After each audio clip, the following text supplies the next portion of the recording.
মেঘার ননদ জয়ার বিয়ে শহরেই হয়েছিল, তাই যে কোনো কাজ থাকলেই সে মেঘার কাছে আসতো। স্বভাবের দিক থেকে জয়া খুবই কৃপণ ছিল। মেঘা তার ননদের এই কৃপণ কথা খুব ভালো করেই জানতো। একদিন, মেঘা, ঠান্ডা ঠান্ডা বাতাস বইছে, আবহাওয়াটাও বেশ ভালো, চলো বরং হেঁটেই বাজারে চলে যাই। রিক্সায় উঠলে বেকার বেকার 30 টাকা খরচ হবে। এই কারণেই আমি জয়া দিদির সঙ্গে বাইরে বেরোতে চাই না। এতটাই কৃপণ যে কাউকে একটা পয়সাও দিতে চায় না।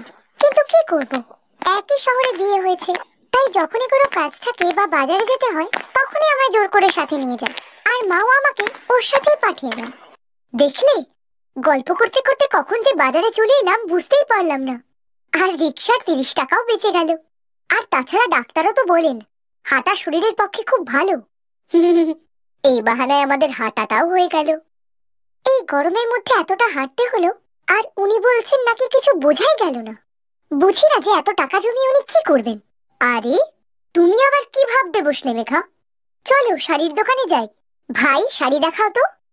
কিছুক্ষণ পর, ম্যাডাম, আমি আপনাকে গত আধ ঘন্টা ধরে শাড়ি দেখাচ্ছি, আপনার তো কোনো শাড়ি পছন্দ হচ্ছে না। কম করে 50টা শাড়ি আপনাকে দেখালাম, তাড়াতাড়ি করুন, আমার দোকানে অন্য খদ্দেরও আছে, তাদেরও শাড়ি দেখাতে হবে।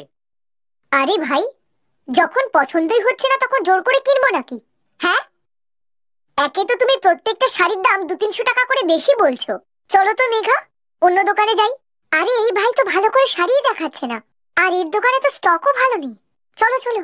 নেবে তো না, শুধু শুধু আমার সময় নষ্ট করছে, না জানি সব কোথা থেকে চলে আসে। কি বললে তুমি? চলো না দিদি, আমরা অন্য কোথাও যাই। এই দোকানদারটা আমায় কি মনে করলো? হ্যাঁ, আমি চাইলে ওর পুরো দোকান এখনই কিনে নিতে পারি। আমি কি কিপটে নাকি যে ও আমাকে এমন করে বললো? আমিও তো বাজারে জিনিস কেনার জন্যই এসেছি নাকি? কি কিপটের ফাঁদেই যে পড়লাম আজ। আমার অর্ধেক দিনটাই নষ্ট করে দিল। জোর করে বাজারে নিয়ে আসবে, কিছু তো কিনবেই না, শুধু 10টা দোকান ঘুরে ঘুরে দেখবে আর আমার পায়ে ব্যথা ধরাবে। খিদেও পেয়েছে খুব জোর, সামনেই তো ফুচকার দোকান দেখা যাচ্ছে, জিজ্ঞেস করতে আর কি দোষ। আর তাছাড়া এটা তো জানাই যে ও খাবে না, বারণ করে দেবে। আমি না হয় একাই খেয়ে নেব। জয়া দিদি, ওই দেখো সামনে ফুচকার দোকান, চলো না ওই ফুচকার দোকানে গিয়ে একটু ফুচকা খেয়ে আসি। হ্যাঁ মেঘা, খিদে তো আমারও পেয়েছে, চলো ফুচকা খেতে যাই। কিন্তু আমার একটা শর্ত আছে, টাকাটা কিন্তু আমিই দেব। আজ সূর্য কোন দিকে উঠেছে যে ফুচকার টাকাটা ও দেবে বলছে? ঠিক আছে, তবে আমিও দেখবো কত টাকার ফুচকা খাওয়ায়। ভাই, ফুচকা খাওয়াও তো। মেঘা ও জয়া বাজারে দাঁড়িয়ে ফুচকা খেতে লাগলো। কিছুক্ষণ পর, কত টাকা হয়েছে ভাই? আপনাদের তো 2 প্লেট ছিল, 40 টাকা করে 80 টাকা হয়েছে দুজনের। ভাই, তুমি তো কম ফুচকা খাওয়ালে, আবার বলছো 2 প্লেট হয়েছে। মেঘা, তুমি গুনেছো নাকি? আমি তো খুব জোর 3টে খেলাম, তুমি কটা খেলে? কিন্তু আমি তো না গুনেই খেয়ে ফেলেছি। কিন্তু আমার তো মনে আছে 3টেই খেয়েছি। ছাড়ো, তুমি মিষ্টি দই দিয়ে কটা পাপড়ি দাও তো। আরে, আমার কাছে তো খুচরো নেই, সবই 500 টাকার নোট। এক কাজ করো তুমি মেঘা, তুমি বরং ফুচকাওয়ালাকে 80 টাকাটা দিয়ে দাও, আমি তোমাকে বাড়ি গিয়ে ফেরত দিয়ে দেবো, কেমন? বেকার বেকার এই 500 টাকা খুচরো করলে সবই খরচ হয়ে যাবে। দিদি, বলছি অটো করে গেলে কেমন হয়? হাতে তো অনেক জিনিস। আমিও তো তাই ভাবছিলাম মেঘা, যে অটো করেই বাড়ি চলে যাব। কিন্তু আমাকে যে মাঝ রাস্তায় দর্জির কাছ থেকে চুড়িদারটা নিতে হবে, ওটা অনেকদিন ধরে দোকানে পড়ে আছে, আর ওই দোকানটা তো সরু গলিতে, তাই অটো করে গেলে মাঝ রাস্তায় থামার জন্য অটোওয়ালা এক্সট্রা টাকা নিয়ে নেবে। তাই এক কাজ করি, আমরা বরং হেঁটেই যাই, চুড়িদারটাও নিয়ে নেব আর টাকাটাও বেঁচে যাবে। মেঘা কিছুই বলতে পারছিল না, কারণ জয়া তার বড় ননদ ছিল। তাই সে বাধ্য হয়ে কিছু না বলে বাড়িতে চলে আসলো। কি হয়েছে মেঘা, পায়ে ব্যথা?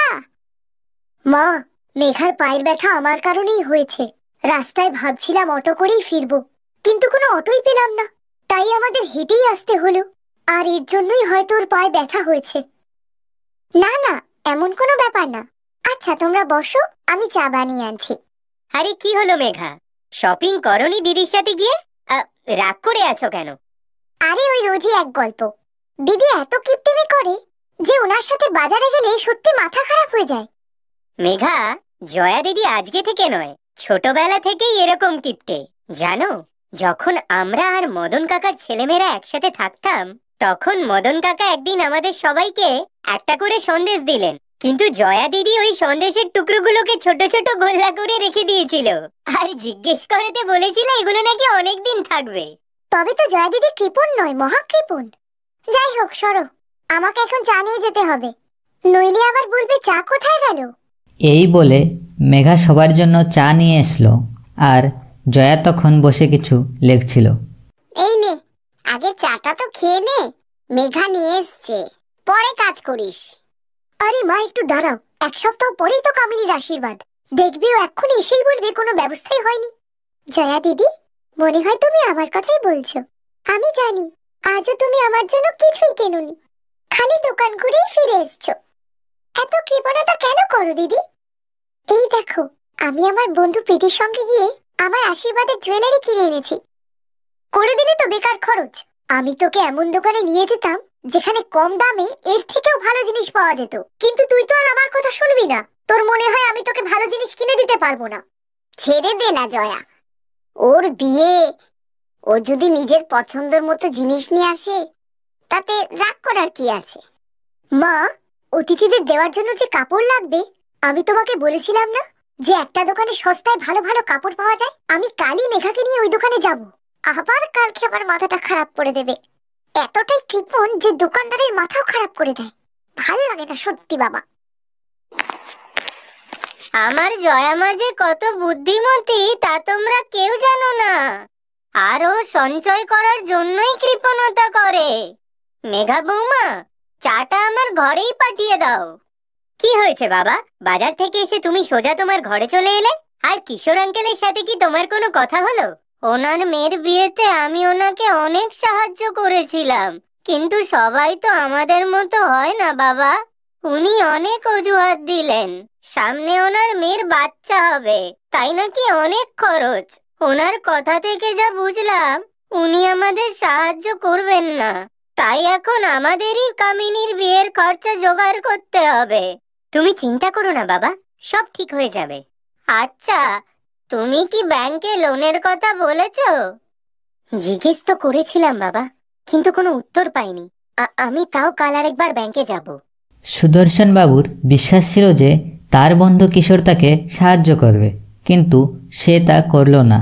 এই চিন্তায় সুদর্শন বাবুর রাতে ঘুম আসলো না। হঠাৎ, কমলা, বুকে খুব যন্ত্রণা হচ্ছে, মনে হচ্ছে আমাকে ডাক্তারের কাছে নিয়ে যেতে হবে। বাবা রাজেশ, মেঘা বৌমা, তোমার বাবা কেমন যেন করছে, এক্ষুনি ওনাকে হাসপাতালে নিয়ে যেতে হবে। সবাই সুদর্শন বাবুকে নিয়ে তাড়াতাড়ি হসপিটালে চলে এসলো, আর এই খবর শুনে জয়াও সেখানে চলে এসলো। মা, একদম চিন্তা করো না, বাবা ঠিক হয়ে যাবে, কিচ্ছু হবে না। ডাক্তারবাবু, বাবা এখন কেমন আছে? দেখুন, সুদর্শন বাবুর হার্ট অ্যাটাক হয়েছে, তাই তাড়াতাড়ি আমাদের এনার হার্ট সার্জারি করতে হবে। আপনি তাড়াতাড়ি রিসেপশনে টাকাটা জমা করে দিন। এখন এত টাকা কি করে আসবে আমি তো কিছুই বুঝতে পারছি না। ভাই রাজেশ, তোর কি হলো রে? তোকে এত চিন্তিত লাগছে কেন? আমি জানি রে ভাই যে কামিনীর বিয়ের জন্য তোর সেভিংসের সমস্ত টাকা খরচ হয়ে গেছে। আরে তুই একদম চিন্তা করিস না, এই নে আমার কার্ডটা। জয়া দিদি, তুমি তোমার কার্ড দিচ্ছ আমায়? কেন রে ভাই, আমি কি এই বাড়ির মেয়ে না? আমি তো তোদের দুজনের থেকে বড়, তাই আমার দায়িত্বই আগে। তুই আর একটা কথাও বলবি না। জয়ার এই ব্যবহারে সকলের চোখ খুলে দিল। দিদি, আমরা তোমাকে বুঝতেই পারিনি। আমাদের আজকের সঞ্চয় যে ভবিষ্যতে আমাদের বিপদে কাজে দেবে, এটা তোমার থেকে ভালো আর কেউ বোঝাতে পারবে না। এইসব ব্র্যান্ডেড দামি দামি জামা কাপড়, পকেটে দামি দামি দুটো ফোন, এসব কোনো কিছুই বিপদের দিনে কাজে আসবে না। আর না কাজে আসবে সমাজকে দেখানো আমাদের মিথ্যে আভিজাত্য, শুধু কাজে আসবে এই সঞ্চিত অর্থ। জয়া একজন বুদ্ধিমতী মেয়ের সাথে একজন বুদ্ধিমতী ওয়াইফও বটে। I am proud. এই ভিডিওটাকে লাইক করুন, আমাদের চ্যানেলকে সাবস্ক্রাইব করুন, আর হ্যাঁ, বেল আইকনটা কিন্তু অলে করতে ভুলবেন না।